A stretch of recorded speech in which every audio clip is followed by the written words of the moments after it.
Aleluia. Abra sua Bíblia em Lucas. Vamos começar a pregação, a primeira pregação desse congresso. Estou muito feliz de estar aqui, muito obrigada pelo convite.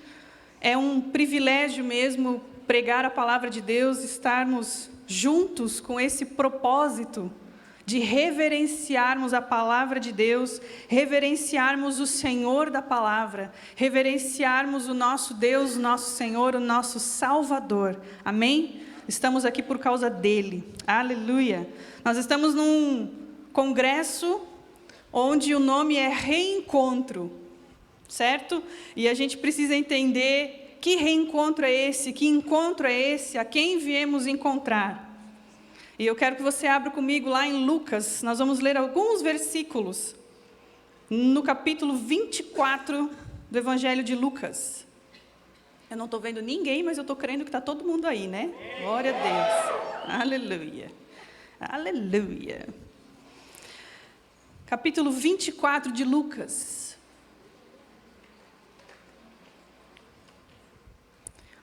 Tema da nossa pregação, dessa primeira pregação, nesse primeiro momento, é o que tem te impedido de vê-lo. O que tem te impedido de vê-lo? O que tem te impedido de enxergar a Jesus? E quando a gente estuda a palavra, eu amo muito o Evangelho de Lucas.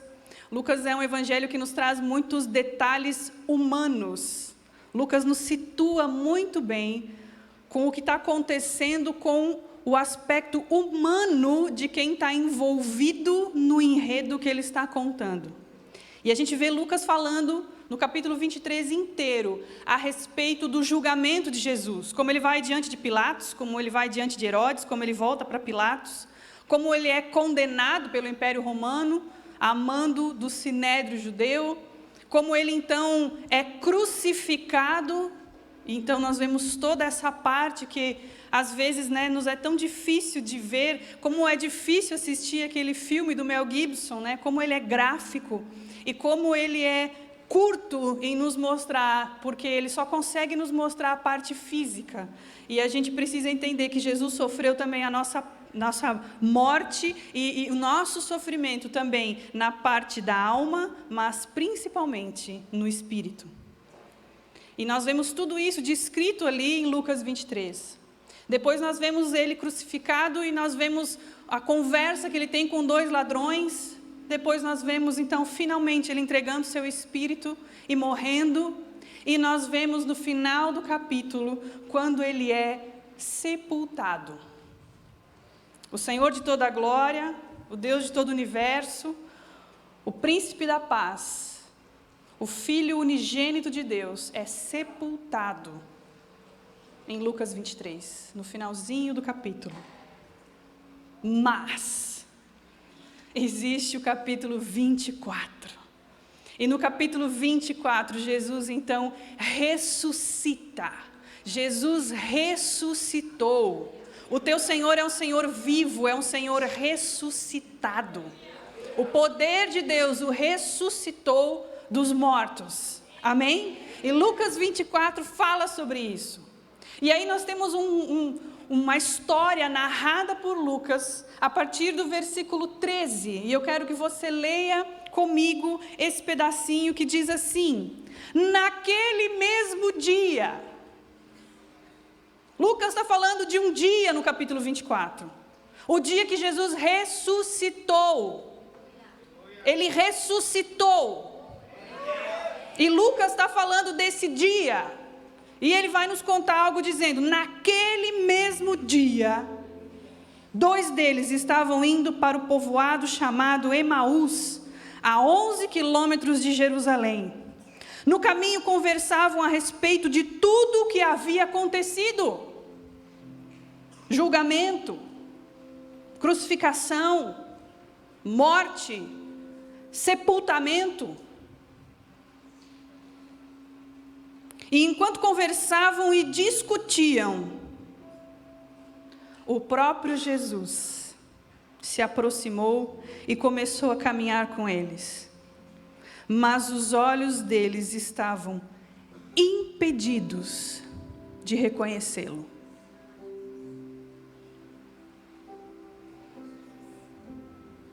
Eles eram discípulos, eles tinham caminhado com Jesus. Você sabe que Jesus não teve só 12 discípulos, ele teve 12 discípulos que viraram apóstolos, mas ele tinha muito mais discípulos, você sabe disso. Eles tinham estado com Jesus, talvez os 3 anos do seu ministério, nós não sabemos muito a respeito deles, talvez um pouco menos, mas eles tinham ouvido o próprio Jesus falar. E Jesus tinha falado quantas vezes que ele iria padecer, mas que no 3º dia ele ressuscitaria. E agora nós vemos 2 discípulos de Jesus se afastando de Jerusalém, que era onde eles deveriam esperar do alto a promessa do Pai, até que eles fossem revestidos pelo poder do Espírito Santo, e a gente vê isso acontecendo em Atos 2. E eles estão comentando, eles não estão falando de outras coisas, eles estão falando a respeito do que tinha acontecido em Jerusalém, naqueles dias. O que está no capítulo 23. E o próprio Jesus se aproxima deles. E eles estão tão absorvidos nos seus próprios sentimentos, que eles não conseguem ver Jesus. O tema da nossa pregação é: o que tem te impedido de vê-lo? E a primeira coisa que eu quero trazer para nós nessa tarde, que muitas vezes, o que nos impede de vermos Jesus, são os nossos sentimentos. É a nossa tristeza, é a nossa frustração. São aqueles planos que nós gostaríamos que tivessem sido de um jeito e estão acontecendo de outro. E eles têm ali a presença de Jesus, ressuscitado, revestido de glória. O mesmo Jesus que nós encontramos em Apocalipse capítulo 1, poderoso, seus olhos como chamas de fogo, com autoridade. E eles não conseguem vê-lo, eles não conseguem enxergá-lo. Eles estão diante do sobrenatural, mas o sobrenatural não se parece com o que eles gostariam que o sobrenatural se parecesse, e por conta disso eles não enxergam o sobrenatural caminhando do lado deles. O que tem te impedido de ver Jesus? O que tem ficado no teu caminho e que faz com que você não enxergue a Jesus? Você enxerga Jesus na vida do irmão, você enxerga Jesus no mover, você enxerga Jesus fazendo na vida de outros, mas você não consegue enxergar Jesus na sua vida. Quais são os sentimentos e que no nome de Jesus o Espírito Santo tem a liberdade de te sondar nesse dia? E que Ele tem a liberdade de falar a verdade com você, porque Ele não fala outra coisa senão a verdade, mas muitas vezes nós não queremos ouvir o diagnóstico que o Espírito Santo tem para fazer nas nossas vidas,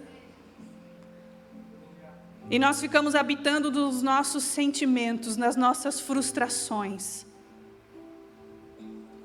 No dia que Jesus ressuscitou, 2 de seus discípulos estão caminhando para o lugar errado, com o sentimento errado, com o diagnóstico errado da situação.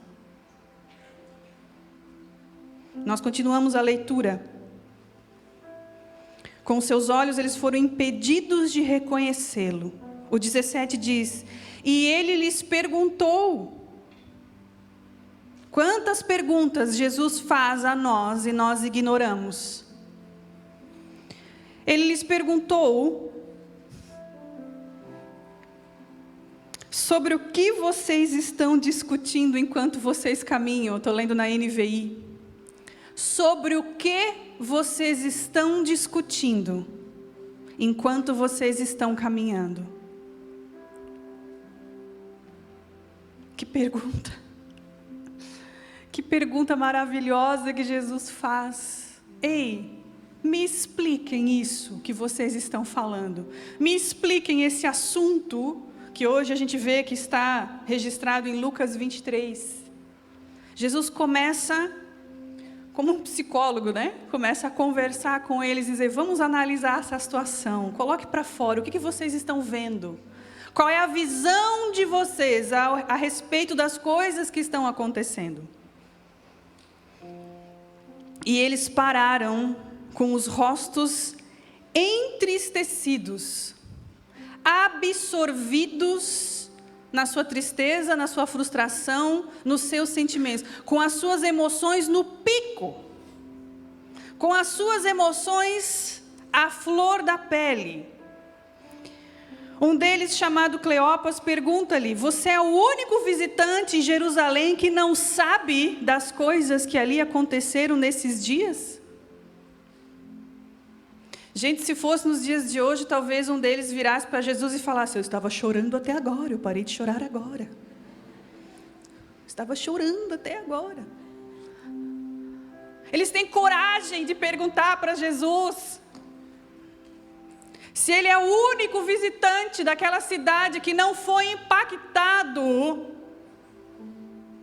pela história de Jesus, pela vida de Jesus, pelos ensinamentos de Jesus, pela morte na cruz, no meu e no teu lugar, de Jesus. Eles estão perguntando, você é o único visitante de Jerusalém? Não, ele é o rei de Jerusalém. Ele é o esperado de Jerusalém. Ele é a redenção de Israel. Você é o único. Eles estavam com um óculos tão embaçado. Eles estavam com tanta pena deles mesmos. Nós perdemos o nosso mestre. Tínhamos um profeta que nos dizia para onde ir. Tínhamos uma amizade, tínhamos um círculo, era tão gostoso estar, como ele nos ensinava bem. Que pena que nós estamos de nós mesmos, como nós estamos entristecidos, como essa situação toda nos afeta, nos deixa tristes. Que coisas? Perguntou Jesus, já que eles falaram, você é o único visitante de Jerusalém que não viu todas as coisas que estão acontecendo nessa cidade nos últimos dias?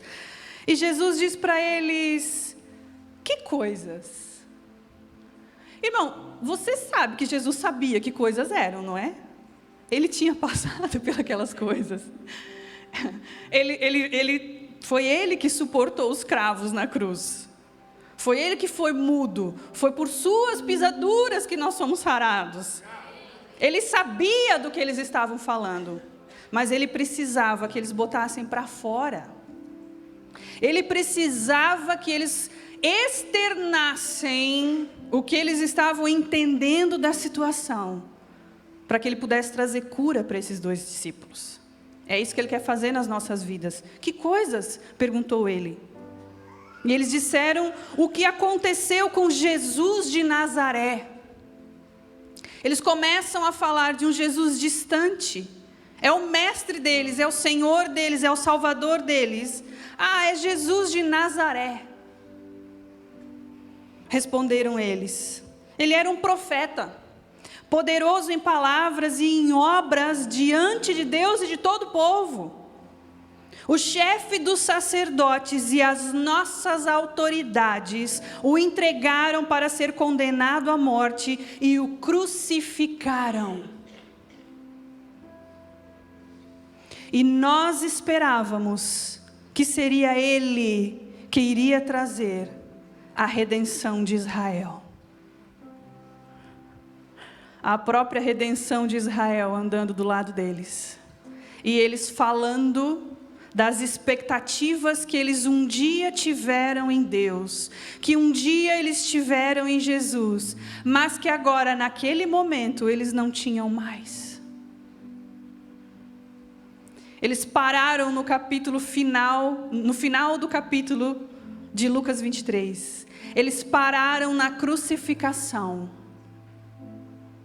Eles pararam no momento em que Jesus foi colocado, no sepulcro. E aquele momento, onde eles deveriam ter fé, onde eles deveriam dizer: até aqui se cumpriu, está se cumprindo a palavra dele na risca. Se ele disse que tudo isso que aconteceu iria acontecer, o que ele disse que vai acontecer depois também deve ser verdade. Mas ao invés de eles estarem em Jerusalém, no dia que Jesus ressuscitou, para ver o milagre, eles estavam indo embora, voltando para suas próprias vidas, dizendo: a gente esperava que seria ele que traria a redenção a Israel. Mas estamos frustrados. Estamos #chateados. Nós esperávamos um Messias político, que tirasse o Império Romano de uma vez de sobre Israel e restabelecesse o trono, a linhagem de Davi. E eles estão ali, com o pão vivo que desceu do céu, andando com eles. Mas eles estão com fome. Eles estão andando com o Deus de toda a consolação. Mas eles estão tristes, eles estão enlutados. Eles estão andando do lado do vencedor, do campeão. E eles estão derrotados. Porque as coisas não estão acontecendo exatamente como eles imaginaram que deveria acontecer. Porque eles estão com o coração ferido, porque eles tinham expectativas em Deus. Mas Deus não chegou e não fez com que as expectativas deles estivessem sanadas. Tínhamos expectativas em Ti, ó grande Deus, mas não aconteceu como eu queria. Tínhamos expectativas para este culto, mas estou indo embora chateado porque não gostei. A palavra foi muito longa, a palavra foi muito curta. O louvor foi muito alto, o louvor foi muito baixo. Pouco lugar no estacionamento, muito grande o ambiente, apagaram as luzes, que é isso? Pintaram as paredes, que é isso? O que está acontecendo? Estou frustrado, não era isso que eu queria. Chamaram a Jéssica para pregar, não tinha ninguém melhor para pregar. Tinha, irmãos, mas me chamaram.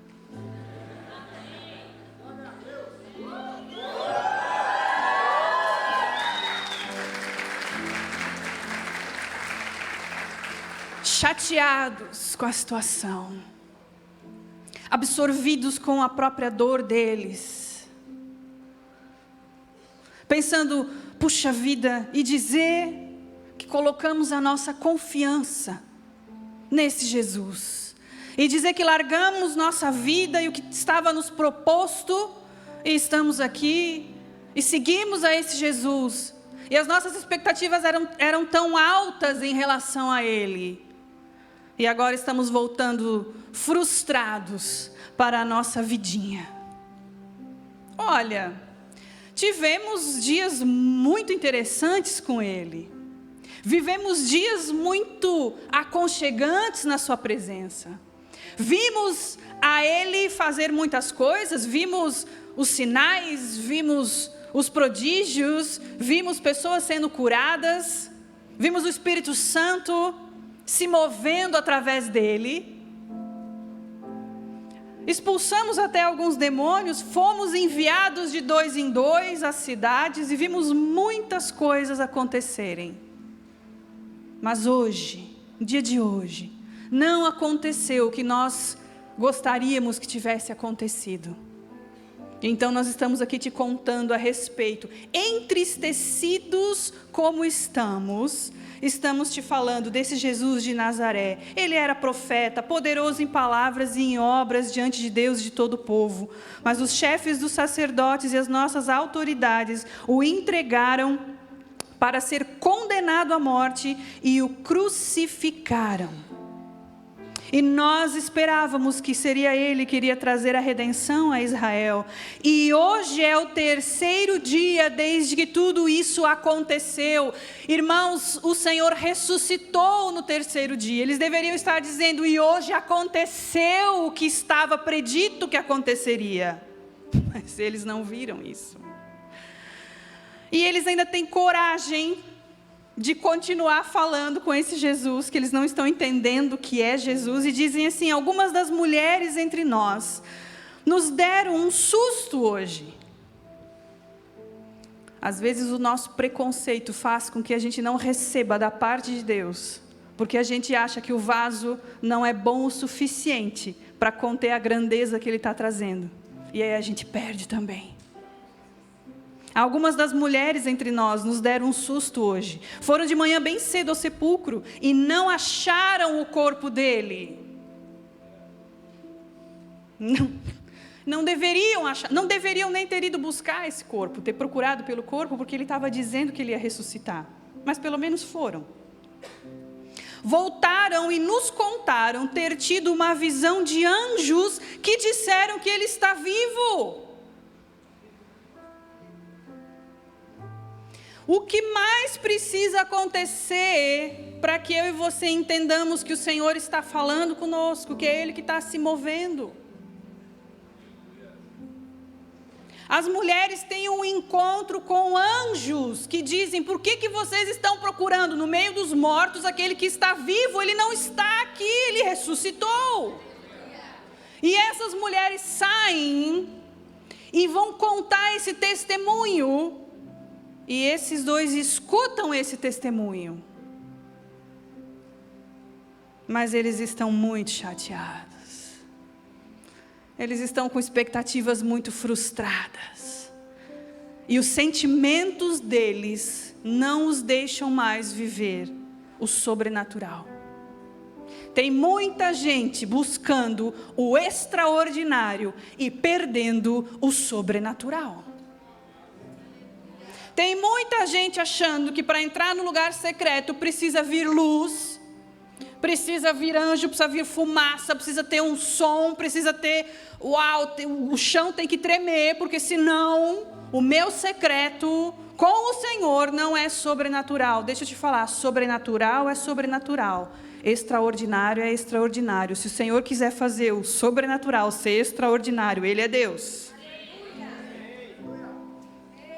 Mas se Ele quiser, porque também é Deus, fazer com que o nosso sobrenatural seja simplesmente espiritual e profundo nele, e que não haja nada, nenhuma evidência física ao nosso redor, ainda assim eu e você precisamos aprender a nos mover no espiritual, no sobrenatural.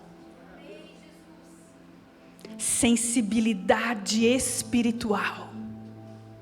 Porque a nossa sensibilidade emocional está o tempo inteiro à flor da pele e nos incomodando. E deixa eu te falar, não joga o teu emocional fora. O emocional não é de Satanás, o emocional não é ruim, o racional não é ruim. Mas não é esse o âmbito onde nós experimentamos a Deus. Deus é espírito. E importa que os seus adoradores o adorem em espírito e em verdade. E se é no silêncio, mas é no espiritual, eu estou dentro. Se é no barulho, estou dentro também. Quem me conhece sabe que eu gosto de um barulhinho. A gente gosta do mover do sobrenatural, mas a gente gosta do sobrenatural. Não perca o sobrenatural buscando coisas extraordinárias, buscando barulho, buscando coisas. E não acharam o corpo dele. Voltaram e nos contaram ter tido uma visão de anjos que disseram que ele está vivo. Alguns dos nossos companheiros foram ao sepulcro e encontraram tudo exatamente como as mulheres tinham dito. Exatamente como as mulheres que falaram que ele ressuscitou, porque um anjo falou que ele tinha ressuscitado, assim essa informação chegou neles. Mas não o viram. Elas falaram que viram os anjos, mas nós não vimos. As mulheres, será que a gente confia nelas? Esse vaso, será que esse vaso dá conta de jorrar de Deus sobre mim? Essa pessoa pregando, de novo essa pessoa cantando. eu vou no culto lá na minha igreja, mas é a minha pastora que está cantando. Eu vou no culto lá na minha igreja, mas é o meu pastor que está pregando. É desprezando os vasos que a gente deixa de receber do que os vasos têm para jorrar sobre as nossas vidas. Você não vai para a igreja para buscar vaso, irmão. Você vai para a igreja para buscar o Senhor. Se for uma criança jorrando, receba. Teve uma vez que eu estava caminhando com o pastor Haroldo, tinha tido um acidente, eu precisava ir no CETERB, porque eu quase matei um poste, né? Então eu precisava me ajeitar com a lei. Coisas que acontecem da juventude, né? Aqui entre nós não acontece mais. E no caminho, não era para Emaús, mas era no caminho para o CETERB, eu com o pastor Haroldo que me levou. Veio uma pessoa muito mal vestida, mas muito mal vestida. Quase assim, quase com roupas de mendigo, assim, era uma mulher. Bem sujinha, bem mal acabadinha, assim. E ela parou na minha frente, botou o dedo no meu rosto e disse: o Senhor vai usar esses dias que você vai estar parada para falar contigo, abre o teu coração. E eu fiz assim para ela, aham. E me virei para o meu tio e disse: nem me conhece e quer falar alguma coisa para mim. E o pastor Haroldo disse para mim: escuta o que Deus está falando contigo aqui nessa calçada, Jéssica. Senhor pastor, escuta, pastor.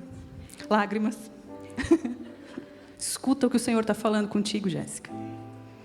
E eu, naqueles dias que eu fiquei em casa, porque eu não podia trabalhar, porque eu estava com alguns ossos quebrados, né?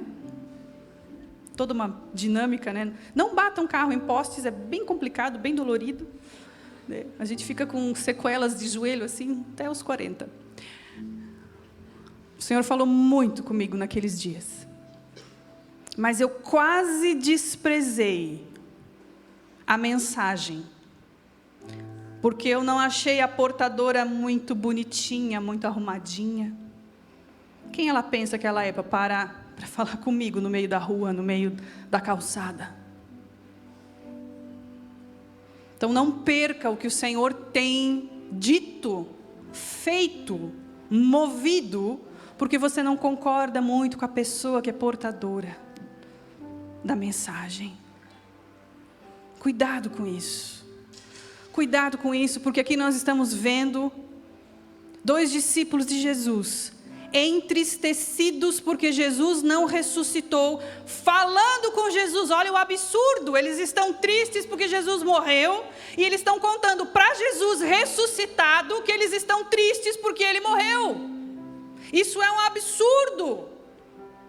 Mas tem domingo que nós fazemos a mesma coisa.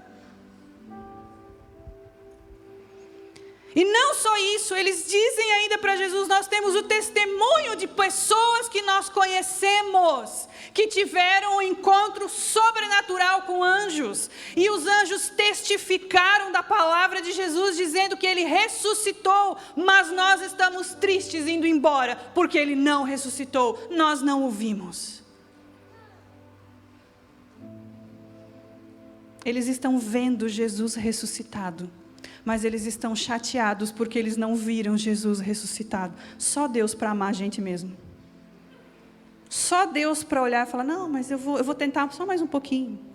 Eu vou dar uma segunda chance. Eu vou enviar alguém lá na calçada para falar com ela. Ela vai desprezar, mas o pastor dela vai corrigi-la. E aí, finalmente, eu vou conseguir falar com essa pessoa. Então, cuidado, irmãos, porque os nossos sentimentos tem muitas vezes nos impedido de ver Jesus. Expectativas frustradas, expectativas que nós colocamos numa liturgia, num culto, num ministério de louvor, no ministério da pregação da palavra, no ministério de ensino da igreja, quando na verdade o que eu e você precisamos ver é Jesus. E nós precisamos vê-lo em todas essas coisas. Mas não somente os nossos sentimentos muitas vezes nos impedem de ver a Jesus. As nossas buscas erradas também nos impedem de ver Jesus. Quando buscamos as coisas do Senhor, mas não buscamos o Senhor das coisas, nós também não o enxergamos como deveríamos enxergá-lo. Quando nós estamos atrás de uma sensação, quando nós estamos atrás de um mover, quando nós estamos atrás de um ambiente gostoso, quando nós estamos atrás de um choro compulsivo, quando nós estamos atrás somente de um abraço, quando nós estamos atrás de pertencer a um grupo, quando nós estamos atrás de termos um ambiente para frequentarmos, ainda que tudo isso seja no ambiente da igreja, quando nós buscamos errado, nós também não o enxergamos. E eu vou te explicar isso pelas Escrituras. Versículo 25. Você está aí comigo em Lucas 24? Até agora, lamúria dos dois discípulos, choro, né? Chorando até agora. Agora chega Jesus e diz assim: e ele lhes disse: como vocês custam a entender e como demoram a crer em tudo que os profetas falaram. Como vocês custam a crer no que as Escrituras dizem. Como vocês custam a crer no que a palavra de Deus fala. Não devia o Cristo sofrer essas coisas para entrar na sua glória? Eles, como judeus, sabiam quais eram as prerrogativas do Messias. Não era só ser rei, mas era também e primeiramente ser servo sofredor. Isaías 53 sempre esteve lá. Eles estudavam Isaías 53. Eles sabiam a respeito do sofrimento do Cristo. Mas eles projetaram um Cristo político. Eles projetaram um Cristo que era diferente do Cristo das Escrituras. E quando o Cristo das Escrituras, o único e verdadeiro, se manifestou, muitos não gostaram, porque ele não se encaixava no perfil que eles esperavam. Porque eles buscavam um Messias que simplesmente destituiria Roma de sobre Israel. E o Senhor tinha um plano muito maior e muito melhor do que isso. Ele tem um reino para estabelecer muito maior do que reinos humanos, muito maior do que reino temporal, muito maior do que política, muito maior do que economia.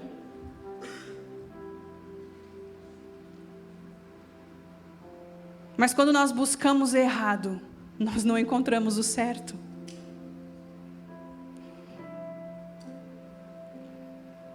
E começando por Moisés e todos os profetas, explicou-lhes o que constava a respeito dele em todas as Escrituras. Está aí uma aula que eu quero ver no céu. Chegar no céu, eu quero pedir o Netflix do céu. Eu quero dizer: Senhor, tem algumas coisas que eu quero assistir aqui. Não sei se vai ter pipoca celestial ou não, mas eu vou me sentar. E uma das aulas que eu quero participar no céu é a aula de Jesus no caminho de Emaús. Porque ele começa com Moisés, que é a lei, e ele perpassa por todos os profetas, explicando tudo a respeito dele mesmo.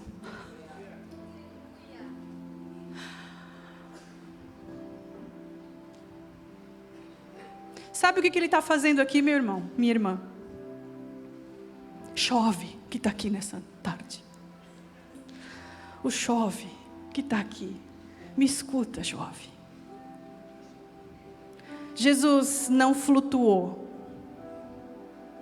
Jesus não ressuscitou morto nesse momento.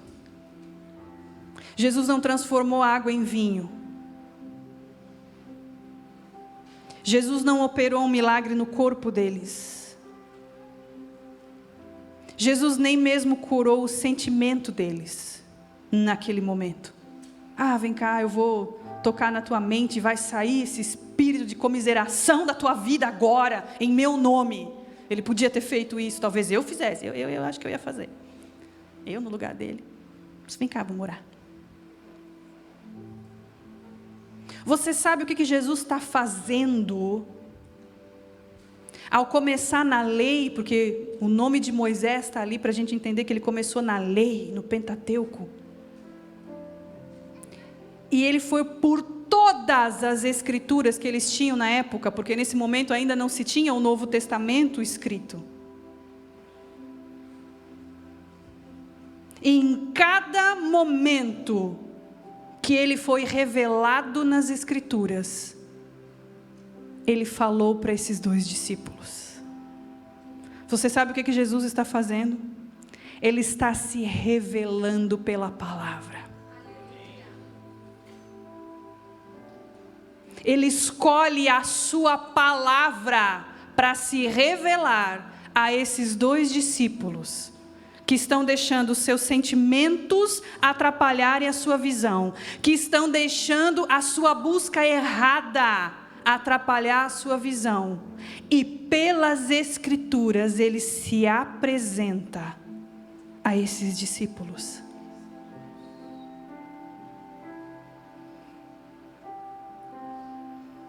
Eu não queria ter que dizer isso, mas eu preciso.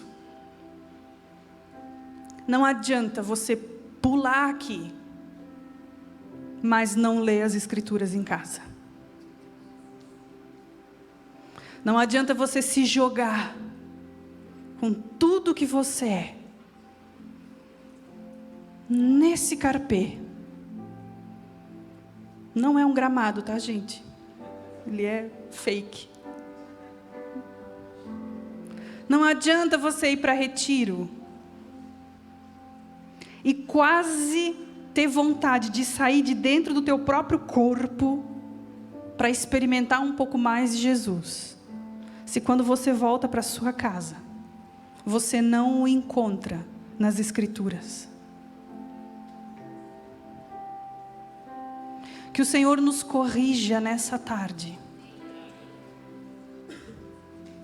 com o seu amor, com a sua graça, e nos faça entender que Ele é o Deus da palavra, que Ele se manifesta de acordo com a sua palavra, que Ele enviou a sua palavra e nos sarou. Não deixa as tuas buscas erradas te impedirem de enxergar a Jesus. Não ande atrás de experiências somente. Ande atrás de Jesus, que Ele vai te dar as experiências que você quer. E as que você também não quer, porque tem experiência que a gente passa na vida que a gente não quer viver. Tem umas coisas que a gente tem que às vezes ligar para a amiga e dizer: amiga, a hora que o negócio aqui está complicado.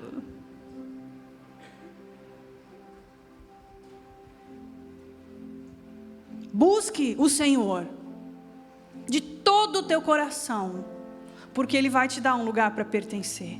Ele vai te dar uma família, Ele vai te dar amigos. Ele vai te dar o abraço que você precisa, Ele vai te dar a palavra que você precisa. Ele vai te dar os relacionamentos que você precisa. Mas você precisa buscar a Ele. É Ele que nós devemos buscar. É a Ele que nós devemos desejar. Começando em Moisés, explicou tudo o que as Escrituras diziam ao seu próprio respeito. Ao se aproximarem do povoado, eu estou lá no versículo 28, para o qual estavam indo, Jesus fez como que ia mais adiante, mas eles insistiram muito com Ele. Fique conosco, pois a noite já vem, o dia já está quase findando. Então Ele entrou para ficar com eles.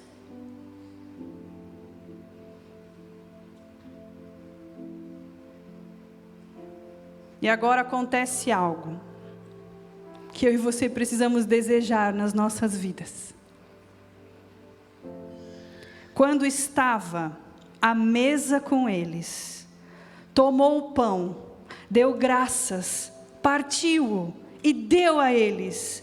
Então os olhos deles foram abertos e eles o reconheceram.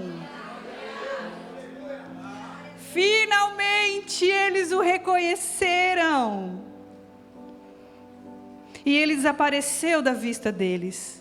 Perguntaram-se um ao outro: não estava queimando o nosso coração enquanto ele nos falava no caminho e nos expunha as Escrituras? Enquanto o teu coração não queimar nas Escrituras, você não vai conseguir enxergá-lo na mesa da comunhão. Nas Escrituras o nosso coração queima, mas é na mesa da comunhão que os nossos olhos se abrem. Mas para eu me assentar na mesa da comunhão, eu primeiro preciso buscá-lo. Como ele estabeleceu que ele deve ser buscado. Buscar-me-eis e me encontrareis quando me buscardes de todo o vosso coração. E eu serei achado de vós, diz o Senhor. Não deixe os teus sentimentos atrapalharem a tua visão. Não deixe a tua busca errada atrapalhar a tua visão. Busque a Ele. Porque é somente na mesa da comunhão que os nossos olhos são abertos.